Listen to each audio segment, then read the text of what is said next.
Hi, I am text-to-speech voice, en-US-WaveNet-D, and let me ask you a question. Have you ever wanted to make a first-person controller that can both pick up and throw objects?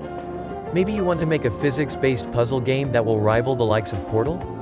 But you don't have the programming know-how or the patience to make one. Then you have clicked on the right asset.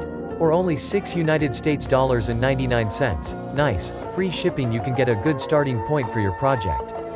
But how does this all work?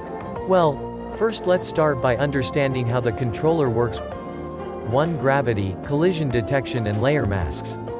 The controller checks whether or not the player is on the ground by using a layer mask. As long as the ground check sphere does not come in contact with an object that has the ground layer, of force simulating gravity will be applied to the player. Thus you should set any object's layer that the player may walk on mask as ground. Note, layers and tags are separate, so you can still put a tag on a ground object.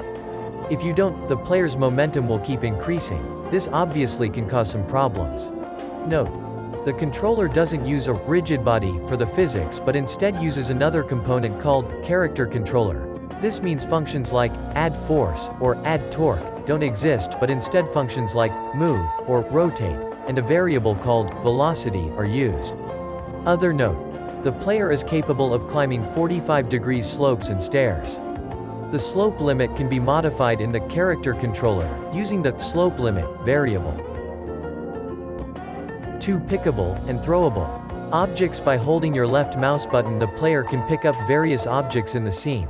To throw, the player simply has to press the left mouse button. The force at which the objects are thrown can be modified as the throw force variable in the throw object script. For the pick and throw feature to work, the scene must have objects called crosshair, pointing hand, and holding hand, warning. Not having these objects in the scene will result in a null reference exception.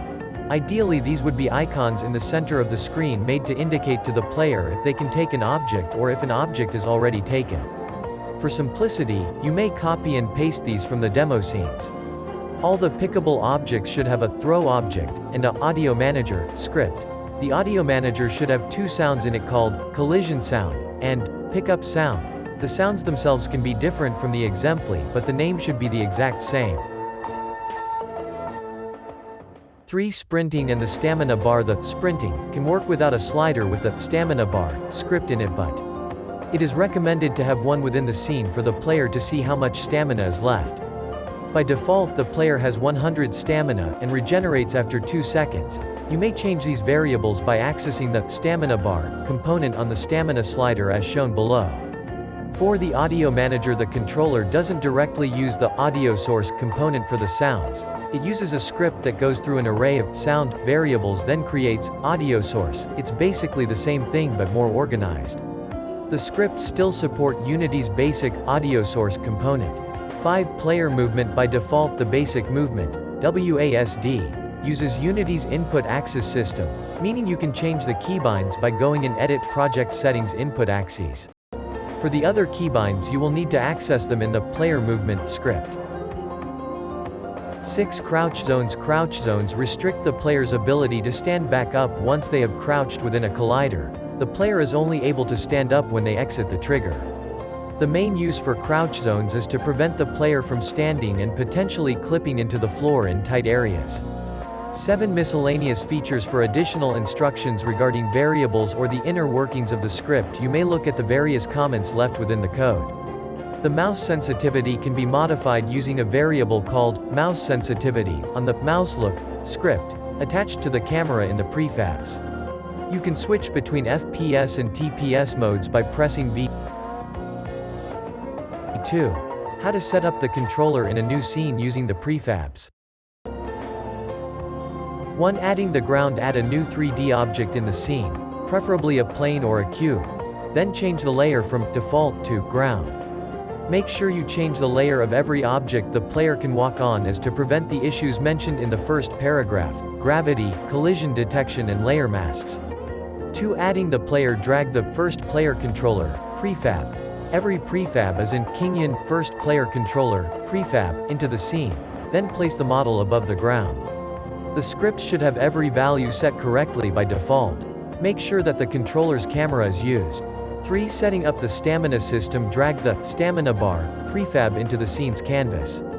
The scripts should have every value set correctly by default. For adding the crosshairs, drag the crosshairs prefab into the scene's canvas. You may change the crosshairs, but make sure the crosshairs keep the exact same name as in the template. 5. Adding pickable objects, drag the pickable object template prefab into the scene. The scripts should have every value set correctly by default.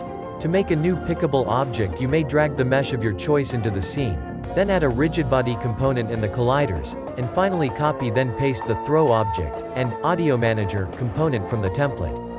6. Adding crouch zones, drag the crouch zone template prefab into the scene, or add an empty object into the scene, then add colliders, set them as triggers, and finally change the tag from default to crouch zone.